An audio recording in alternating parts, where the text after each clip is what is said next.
Hi, this is Dr. Kimberley Linert, author of Visualizing Happiness in Every Area of Your Life and host of this podcast, Incredible Life Creator. And today I have with me Becca Rae Eagle.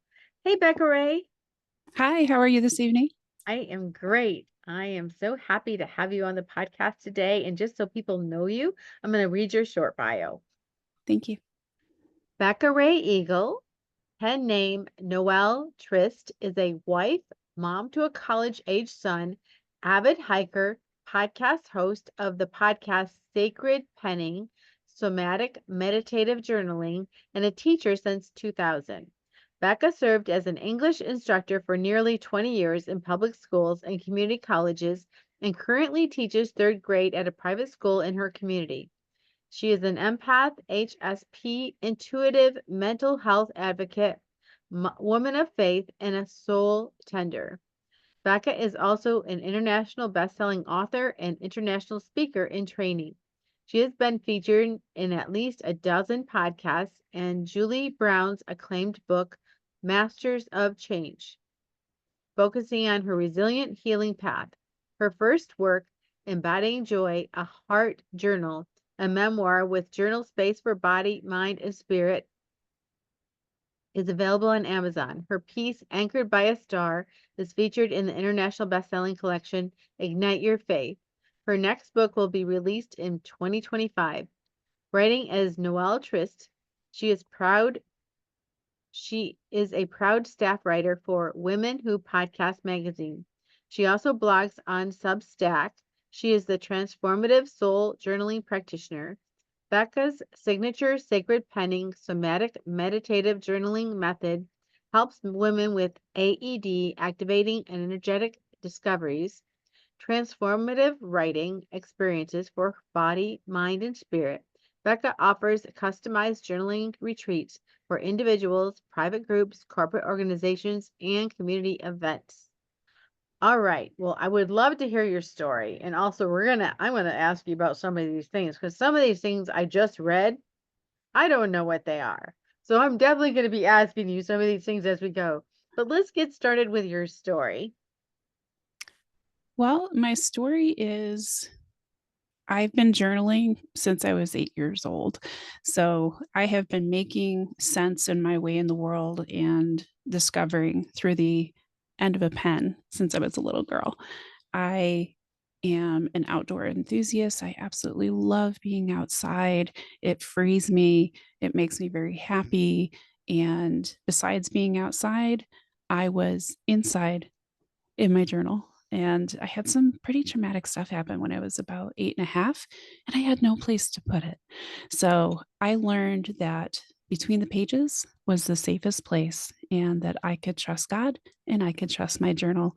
And I didn't speak about the unspeakable things until I was in my late 30s. And then I actually started my healing journey, I would say, in my late 30s with that realization that it was safe to talk about those things now that I had kept lock safe in a journal most of my life. I'm a mom. I absolutely love my son. He is 21 and he's off studying at university.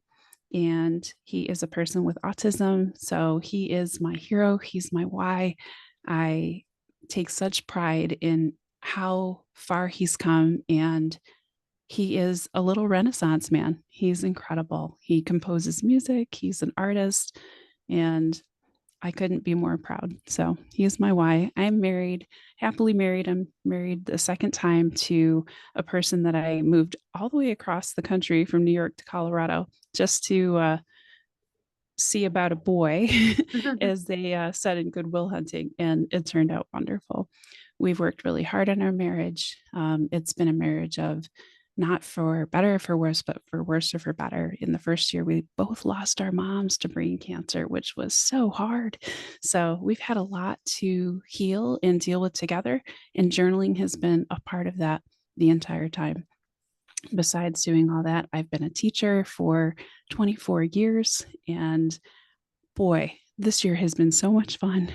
I switched from college and high school and middle school to little third graders, and their joy is just infectious. I've had so much fun. It feels like yesterday, but we've been off of school a week, And I can't even tell you how energized I still am by the experience this year.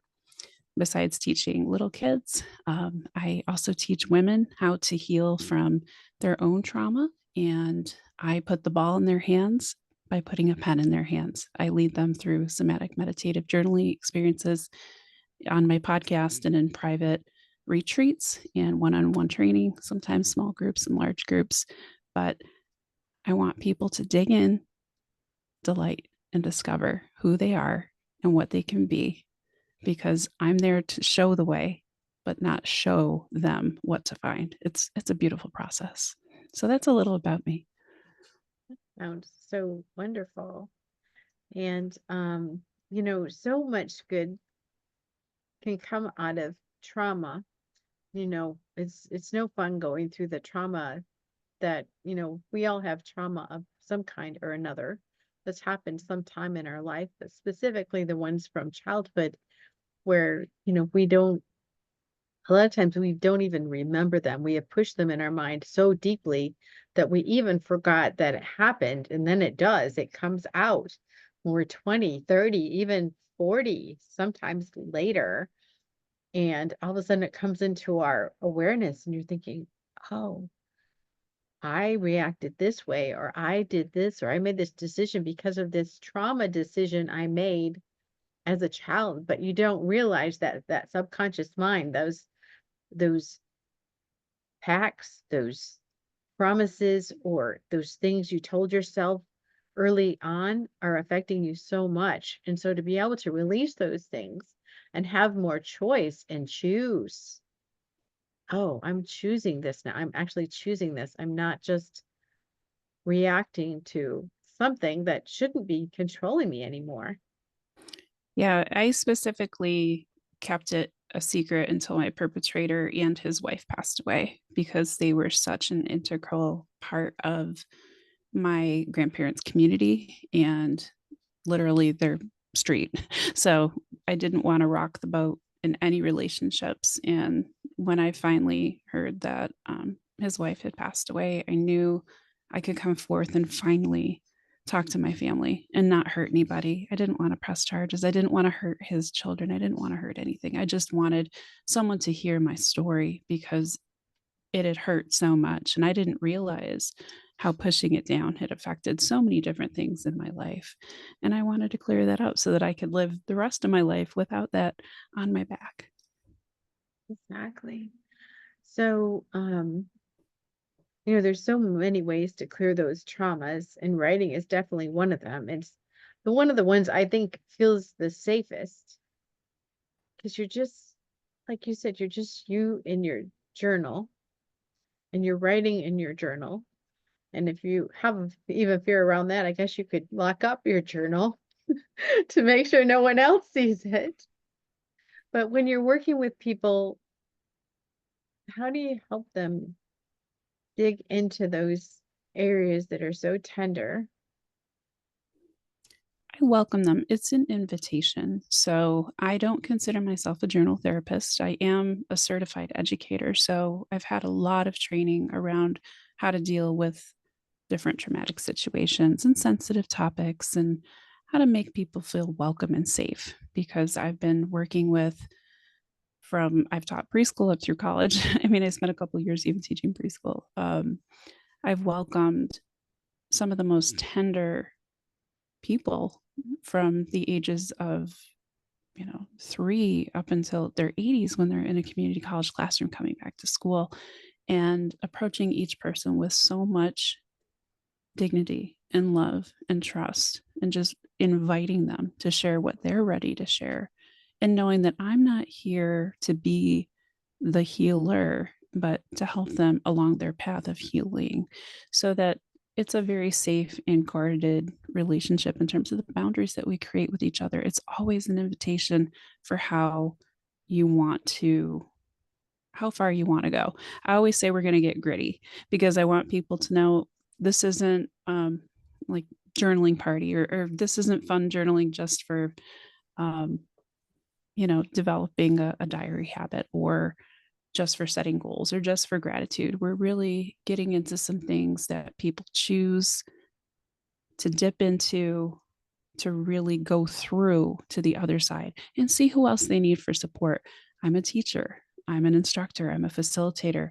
If you need someone to go deeper and into some therapeutic methods, I have friends that can help you. I can help you connect with a social worker in your community. I have those skills as a teacher, how to connect you to someone else. But by developing at least a 40-day habit of consistently writing on the page, seeing what comes out, reflecting, being really honest with ourselves and vulnerable with ourselves first, a lot of times we develop the courage to go outside the page and know that we are made for connection. We're not just made for putting things lock safe in that diary forever. If we can't be honest with ourselves, who can we be honest with it? So I'm a great space holder, and whatever the people want to talk about, it's amazing what comes up, even just with a one-word prompt.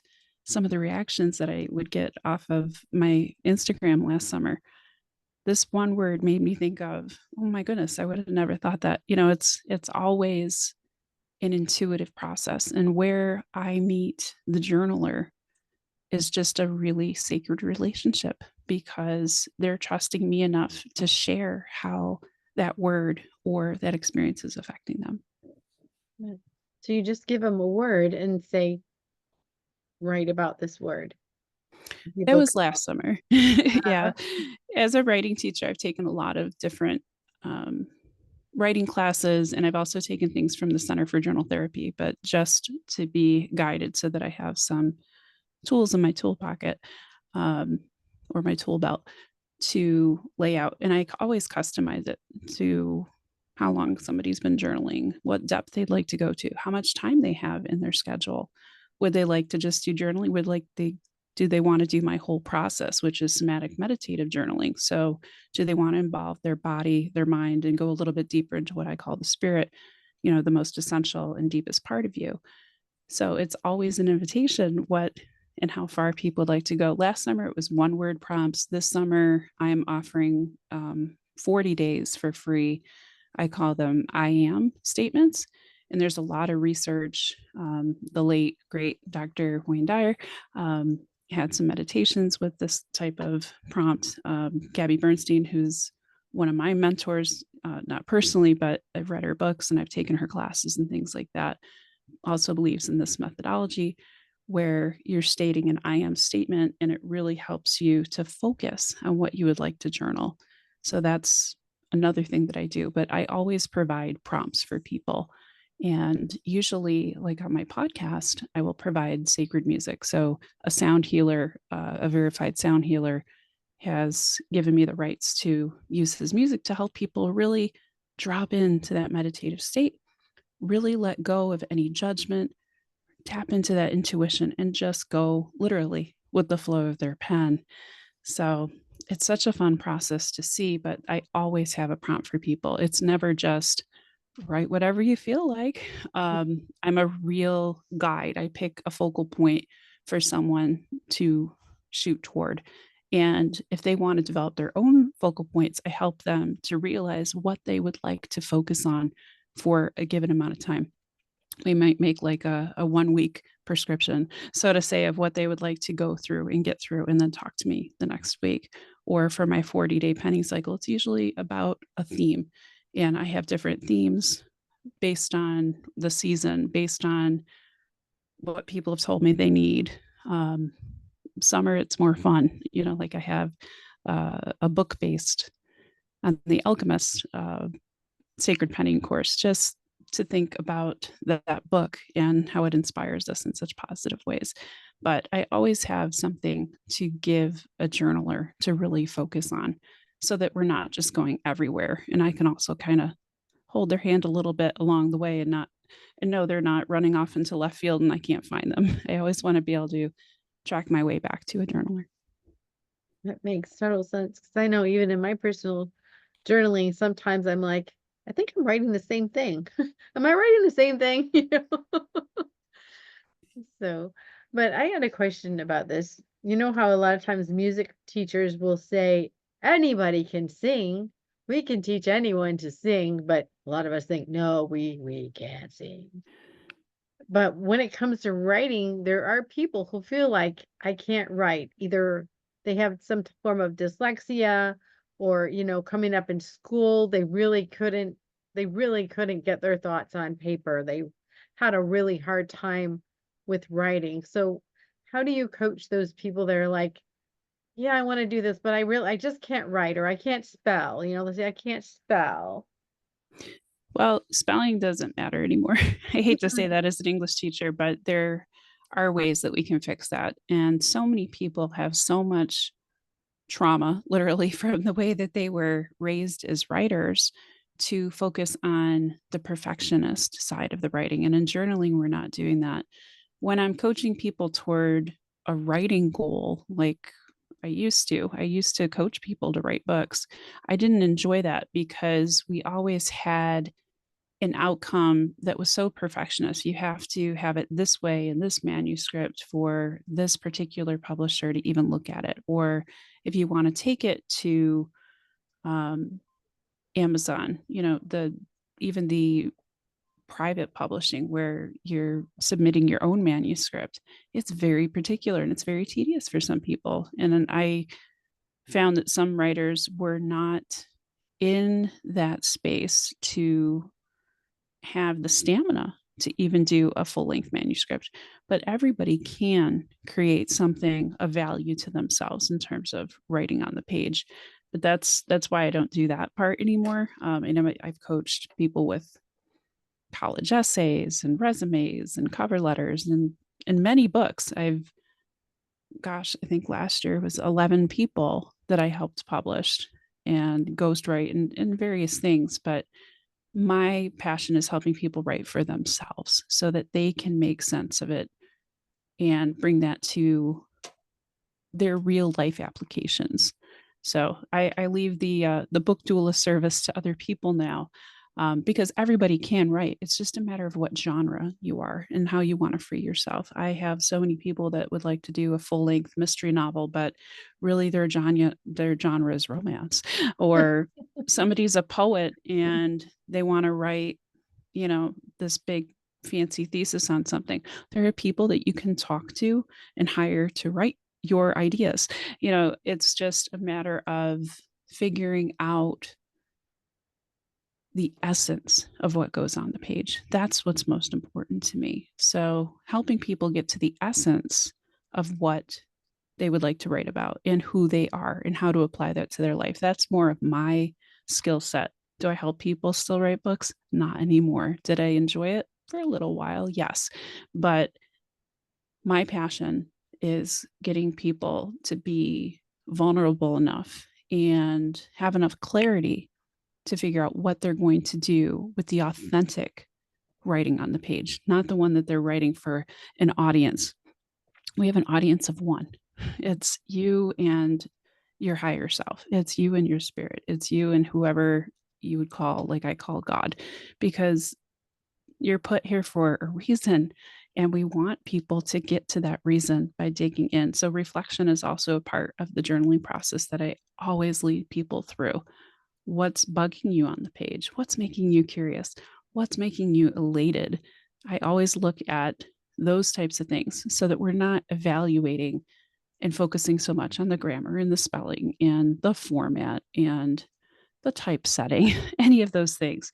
And actually, the somatic process of writing it down really connects the brain and body and product that you're creating more so than typing. So typing is fine. If you're a typing journaler, great. But the true somatic process of slowing the process down and making it with your actual pen to the page is really a part of the healing that's a little more effective than if you are doing verbal journaling or vlogging or different things like that.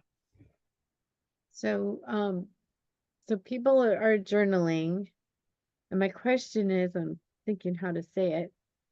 So are they just basically dumping their thoughts on the page and then they just leave it alone and don't do anything with it? Or are they writing it and reading it and reflecting on it? Or they just, how are they using it? How causing that transformation? So the process that I bring people through is tailored to how much time people have, first of all. And I always start with the simplest, which is 5 minutes. And you can do, if you're a writer like myself, you'll be doing morning pages like Julia Cameron suggests and Write for Life. But if you're not a writer and you're writing to discover yourself, anything that slowly builds your journal muscles up from 5 minutes to 10 minutes to 15 minutes to really getting a flow up to a half hour is always something that I ask people where their comfort level is. So I have a whole process, and it's a daily penning cycle where you will do breath work, Mm. and then you will listen to music. I provide music during my courses and my training, but people can also choose anything that's soothing to them, that they feel helps them connect to their sacred place. And they will listen to this music and be able to think about the prompt. And then they will write for prescribed number of minutes.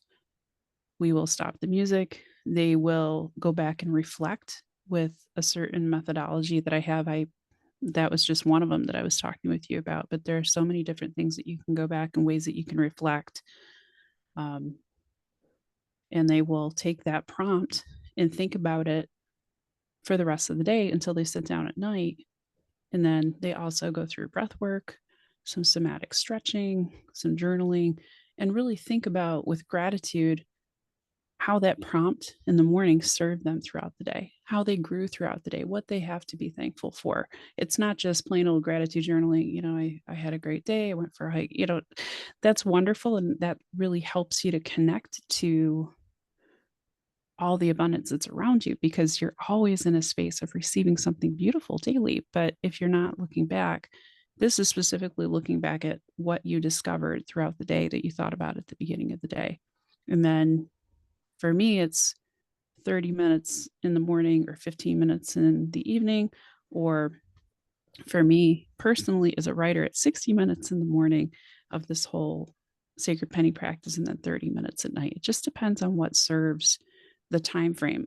A mom with two little ones isn't going to be able to have the same type of routine that I do as an empty nester. So I always want to tailor it and offer people spaces in their day where they can sit down and really commit to an uninterrupted amount of time where you are actually fully relaxing and releasing your body and your pen at the same time. So that's what I lead people through, um, as kind of a writing prescription to really activate within their body, their mind, and their spirit what comes out on the page. And consistency over a committed period of time is what's important. Just like any habit, um, you want to make sure that you're sticking to this for a specific amount of time.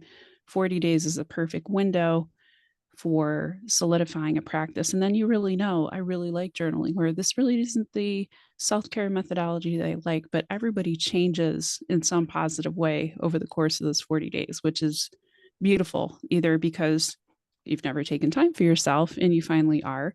or you've never relaxed your body, or you've never looked at something on the page without judgment, or you've never had somebody to guide you with prompts and you're like, "Oh my gosh, I have all these focal issues. Now that I have something to focus on, it's amazing. I can actually get to the other side of whatever the challenge is that they're presented with." For a lot of people, it's making big decisions, or they're moving between one stage of their life to the next that end up in my journaling courses and things like that. Or something traumatic has recently happened, or they've discovered recently that they'd like to release something that's traumatic. So it's a lot of women. I very rarely have men approach me, which is fine. I feel safer with women. But a lot of women are waiting to enter a new season and waiting to think about something in a new and different way.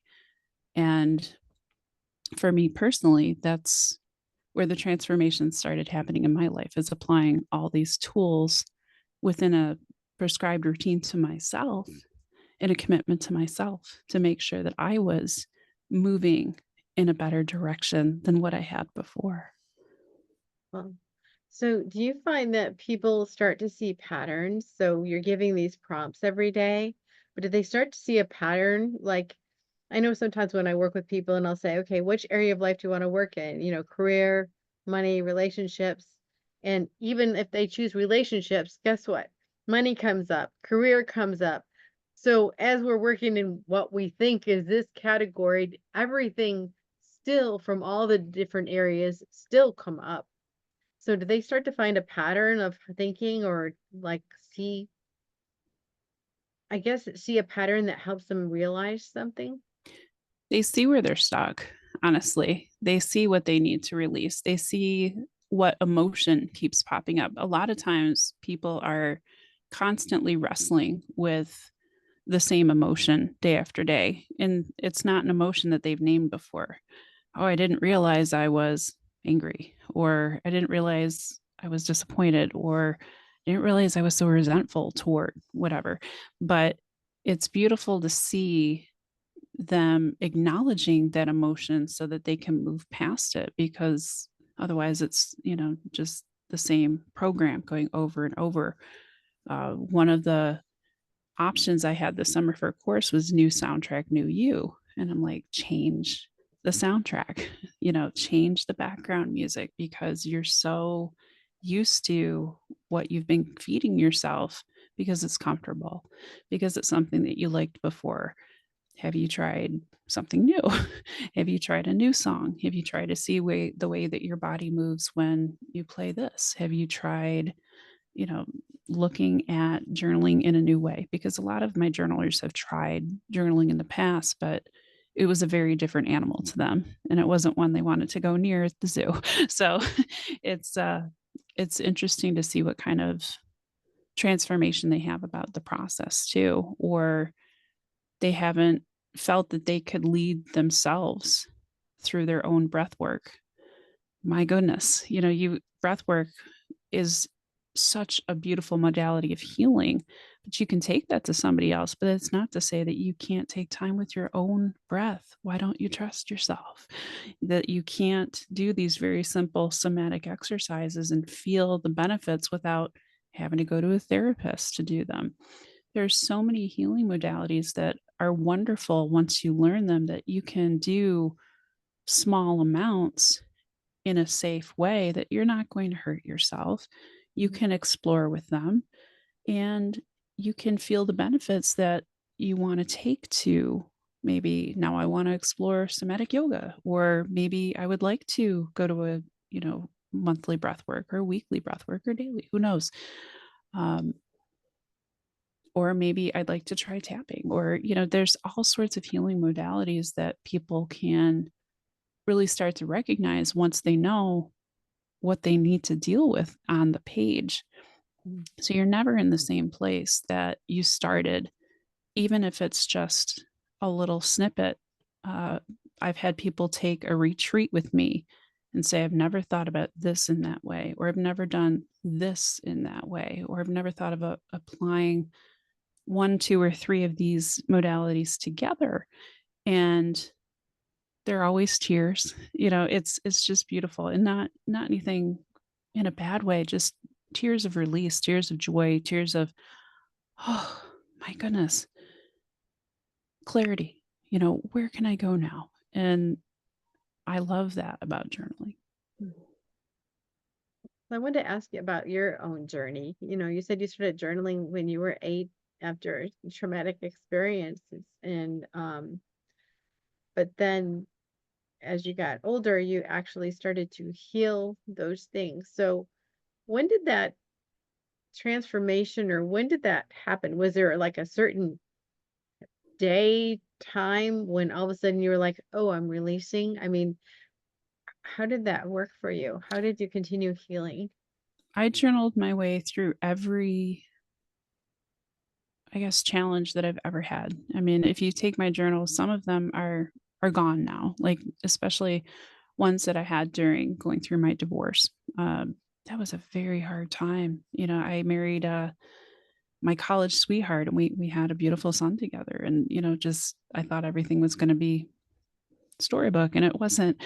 And a lot of those journals I chose purposely to release by burning them. It's just, but I have crates and crates. When I move places, I have crates of journals, and certain ones I've let go, certain ones I've written books with, certain ones have turned into poetry collections, but every single thing, like I had a gymnastics coach who was really hyper vigilant about making us weigh in every week. And I had an eating disorder up until college. That wasn't fun. She didn't mean to cause harm, and I've forgiven her and love her, for what she did give to my life. But I journaled my way through that. I journaled my way through going to therapy and using journaling as part of my healing process about how to have food serve me versus being caught up in a story about how food would serve a gymnast. And so, an eating disorder, a divorce, um, finding out my son has autism, going through healing from telling everybody that this had happened when I was little. It's been a progressive tool my whole life. In the times that I haven't journaled, I can usually tell that I was either over busy or I was dissociating, Mhm. or looking back, I was not in a good place because I wasn't writing things down and sorting things out. I was either too busy or, all these different ways of coping, but I'm always in a better place and working through things when I have a pen in my hand. I mean, it's been my best friend since I was 8 years old. And when I neglect my best friend, boy, do I feel it. Mhm. So I personally have a little issue of around safety in journaling. So there's been a couple times in my life, specifically one time where someone took journals from years ago, found my journals, started reading them, and was judging me like 5 years later on something from 5 years ago when we weren't even together, actually. And so I have a safety issue. It's like, okay, if I'm writing this, is someone going to take it and start reading my thoughts? I have had so many situations in my life where it could have backfired, but in my relationships, the one boundary that I guess intuitively I always drew was, this is my sacred space and it's never been crossed. I don't know, maybe because I wasn't very good at boundaries most of my life, but maybe because that was one that I made very clear. And my mom read my journal before all those things happened. And that one journal I hid and I hid and I hid. And eventually I wound up giving it to a family member. And I don't know where it is to this day, but I trusted that family member to just keep it safe. So, and my mom, when I told her about what had happened in my family, they were shocked. They had no idea.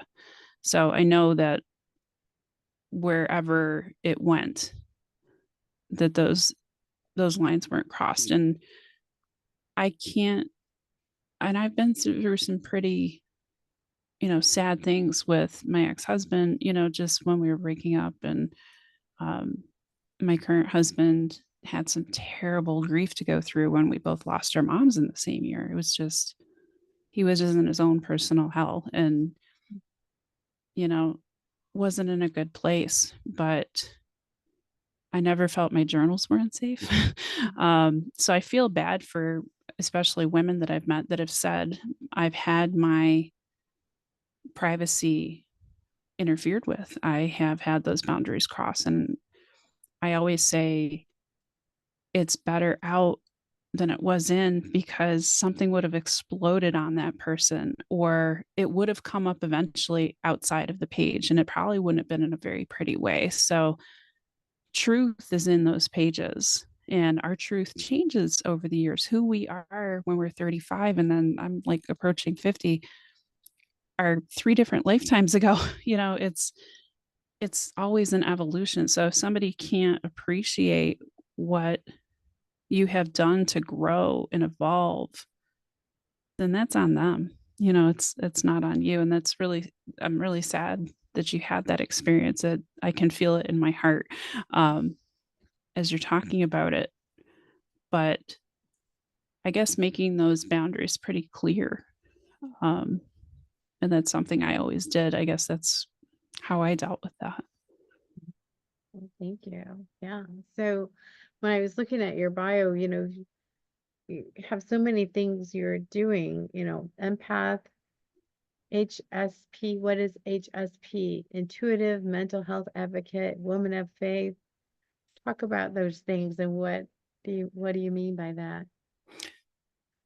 So an empath is pretty important to me because it's my superpower. It's how I've learned how to be vulnerable because I can feel and read people's emotions since I was very young. They can be really heavy and they can feel like you're carrying the world on your back, or they can also be a window into compassion for another person and helping them be vulnerable and connect to the resources that they need. And learning boundaries within that empath side of me has been very freeing because I've learned how to protect my heart. I've learned how to know what's safe and know when people are taking advantage of me, things like that. Because when you wear your heart on your sleeve and you just have such a big heart, it can be stomped on, and you have to learn how to protect that.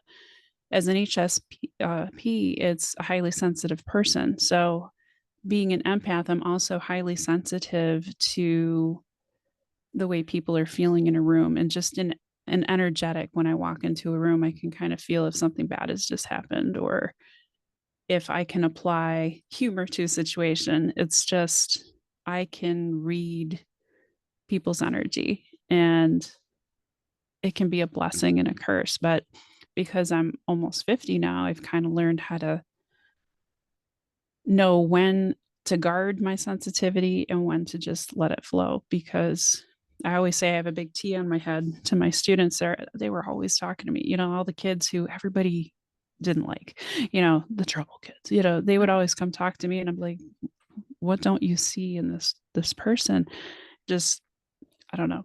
People feel very comfortable talking to me about anything and everything that maybe they even shouldn't, especially students. I've helped them through some interesting situations, from the little people all the way up to my college students. Just a lot of life can be thrown at you, even when you're little, that you don't know how to process. And I just let people know that they're not alone half the time. So that's part of the HSP. As a woman of faith, I was raised from, gosh, the time I was about 3 years old, just to be highly connected to what I call spirit. And I was raised Catholic, so I had a very specific way that I was raised.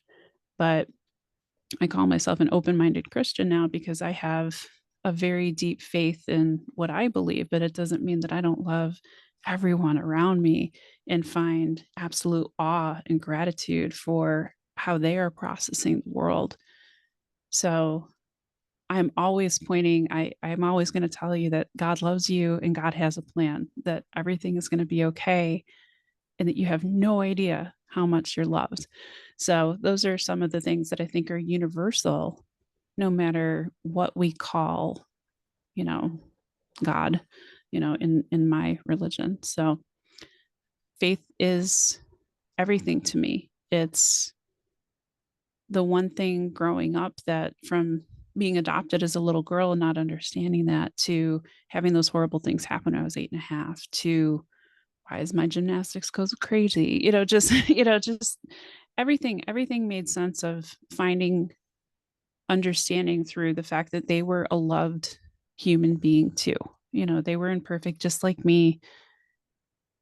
And something must have been very wrong for them to make that choice, within them, that they didn't feel the love that they should. Um, and if I didn't have that internal guidance system, that true north, anchored by a star, I've been anchored since I was a little girl. If I hadn't had that faith, my goodness, the world can get really dark, and I think I would have not been anchored at all. And just as that really sensitive big-hearted person been really lost. Mhm. So, just to change the subject a little bit, so your son who just went to college, he's autistic, which would, be hard to find that out. But how do you think the gifts that you were given, what you came in with, this empathic, intuitive person, how did that help you communicate with your son? I knew something was different about my son from the time that he was a few weeks old, just by the way that he physically interacted with the world, just by the way that he was uncomfortable in his body to really settle in. And I didn't know what it was, but I kept watching it and I was curious about it. And then I had a little 1.5-year old who could barely speak. He learned to speak through music, through kinder music. And moon was like one of the first words he said. Singing about moon, moon, moon. I can still hear it in my head, and we bawled, because we could tell that he wanted to communicate, but he was 1.5 and he was writing 1 to 100 perfectly straight on the chalkboard in my kitchen. I'm like, that's not normal. This is not right. So, and then he started lining things up, and everything had to be so perfect, and just something didn't seem right. It just seemed like something was off. So we kept watching, and then I watched how he interacted with children and just how smart he was. He'd remember movie lines and music. He could sing you every radio song, song on the radio. We listened to oldies just to play it safe, and Lurie Berkner, cute, fun things, Bible songs, and things like that were pretty good. But he could sing you every lyric. He could stand in front of his toy microphone and just like playing a jukebox. What do you want me to sing? And I just kept tapping into that. And we sent him to preschool, and I didn't even know what autism was really. But his preschool teacher said, we need to have a talk.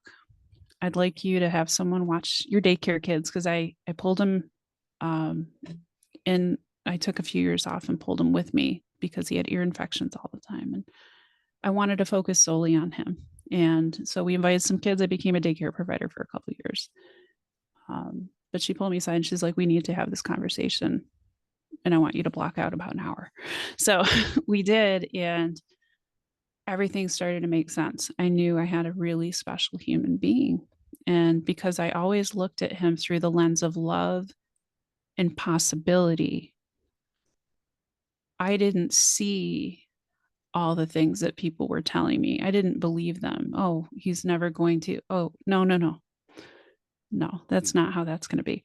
And I didn't know how it was going to look. And there's a chapter in my book where I am literally a puddle on my kitchen floor. And I'm just praying to God. I'm like, I don't know how this is going to work out, but I know it's going to work out. And he was the youngest graduate from the autism program in our school district. He was in first grade and he graduated from the autism program. That doesn't mean that he is not a person with autism, and he will fight you. I advocate for myself, but I mask and I present perfectly is what he'll tell you, because you wouldn't really know unless you really know him. But just always paying attention to everything about him and looking for possibility and looking at him through a lens of love. I always saw the potential in my son and always taught him to never think that anything's going to hold you back.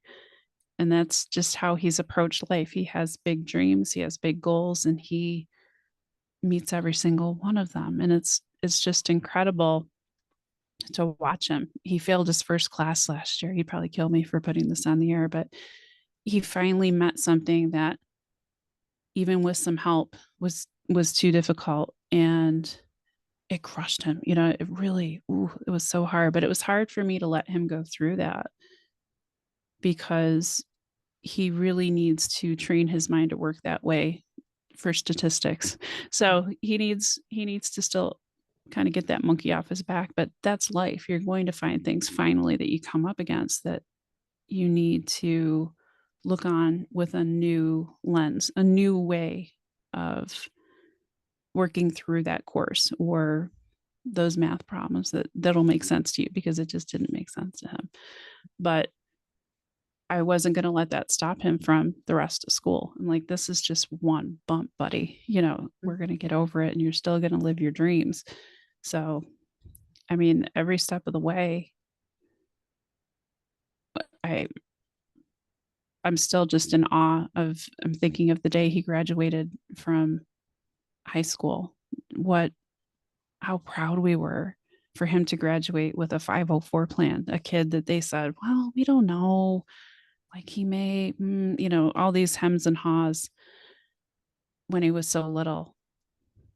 And I was like, he's going to college, advocating for himself. He's living on his own. He is number one in sales in his department right now at age 21, and he's only part time at his job. And he's going to school. I'm like, we have a functioning, beautiful person because I've taught him, ever put yourself in that box. There is no box for you. And he's very intuitive about what he needs to. For a person who doesn't connect as well socially with other people, he knows himself really well. So it's beautiful to see he knows exactly what he needs on any given day to be in a better mindset, to push himself a little bit farther. And he's young, he's only 21. But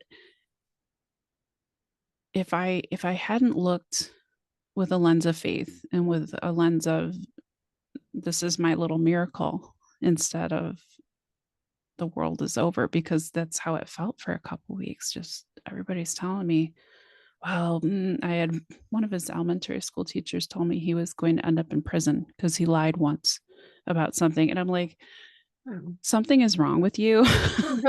You shouldn't be teaching and telling people's parents this because somebody told one lie, and I can't remember, it was like second or third grade or something. And I was so put off. I'm like, you can't judge kids with, you know, a quote unquote disability and carve out their future for them. That's for them to do. And I always taught him, just don't listen to that person, just apologize. But there is no box and that's the way I look at everybody. There is no box that you can keep yourself in. Just open the lid and go. Figure it out. You have so many innate skills within you to thrive. Why would you just settle for surviving? I love that. Wow. So if people want to work with you, how do they connect with you? Websites, where are your books? Most people are really brave, and because I'm pretty brave myself. I mean, the story that we talked about last year, I read that chapter over the year, to anybody who would listen, because I wanted other people to have that bravery. I get a lot of DMs, more so on Facebook than on Instagram, but I do get some on Instagram. So you can always DM me, and most of the time I'll get back to you. I'm pretty busy, but I always get back to people within like 48 hours. And so that's how a lot of my people have found me. I have a website where my courses are, my story is, my course offerings, my blog has its own identity. So that's on a separate thing. And then there's my podcast. I have a link tree that has all the happy little links and ways that you can kind of interact with me at your comfort level, of course.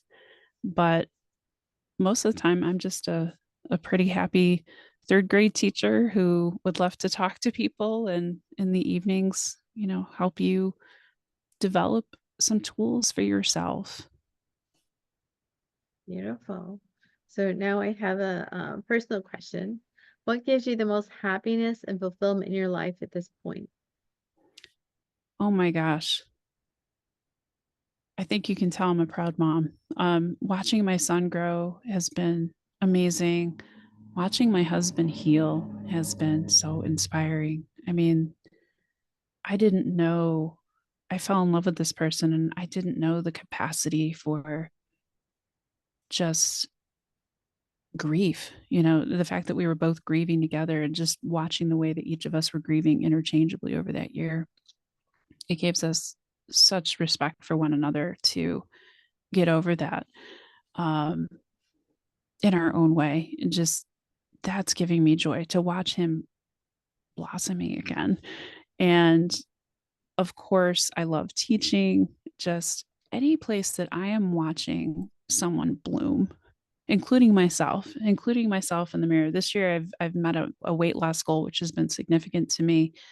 And watching how my body is coming alive again, I feel energized and young, and just any place that I can see somebody bloom, but especially the people that I love. And any of my journalers who become my students are just like all my students. I love watching them grow. So that's bringing me the most joy in my happy little Adirondack paradise that I Mhm. just every morning thank God for the view. It doesn't take much to make me happy. And I feel like I'm the richest woman every day that I see things coming to life and see people coming to life around me, including myself. Wonderful. Thank you so much for being on the podcast. And, just your presence is just so calming and beautiful. So thank you so much. Thank you for having me. Yeah. So I have one last question before we finish. What is your best advice on living an incredible, amazing life? My best advice is not to give advice. Honestly, my best advice is to really be honest with yourself and to dig in and do the work for your own joy, because you can try to buy it, you can try to imitate it, you can try to fake it, but getting real with yourself is the best present that you can give to yourself. And that presence, giving yourself that time and that love and your own energy, is just far more valuable than seeking, advice from somebody. We can hold people's hands very, very gently in love, but as a teacher, I'm more about the Socratic method. What questions are you asking yourself to get to the other side of this for you? Because this is your one experience. Live it up, shine. Don't let anybody else put the spotlight on you. Shine it on yourself. That is wonderful. Thank you so much, Becca Rae. Absolutely. Thank you. We'll talk to you again soon. Have a great night.